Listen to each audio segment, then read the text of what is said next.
dhiiga galaasuu dhiisii galii. Abbootii gadaa guddina calla walla. Waan jecha nama wallaalchisaam ijoollee boolla haadha keessanitti gadi galaa saroota haadha rawu kana dura yenna wallaggi dhumu yenna shawaan dhumu yenna salaale dhumu yenna walloo dhumu maal haadha kee gadi baatee ijoollee keenya fixiin ijoollee keenya ajjeesin dirooniin jetteen baan har'a gaafa funyaan irra si ga'u bitamtee birriidhaan bitamtee ani abbaa gadaa haadha siiqqeettee sirraa hafuufta saroota haadha siin ture sirra shanuun abbaa gadaa maal haadha keessi shummata haadha keessi shummateen jedhe saroota haadha rawu bitamtu umurii kee guutuu akka bitamtu amma kana jettu maaliif kana dura uummanni Oromoo dhumaa jira haadha ijoollee keenya dhumaa jira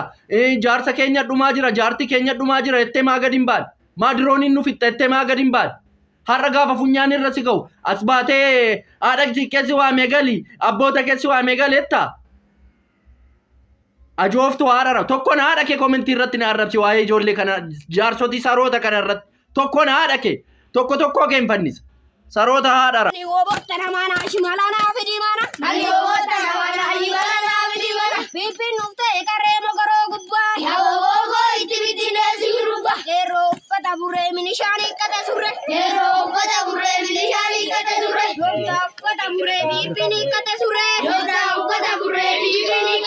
Ani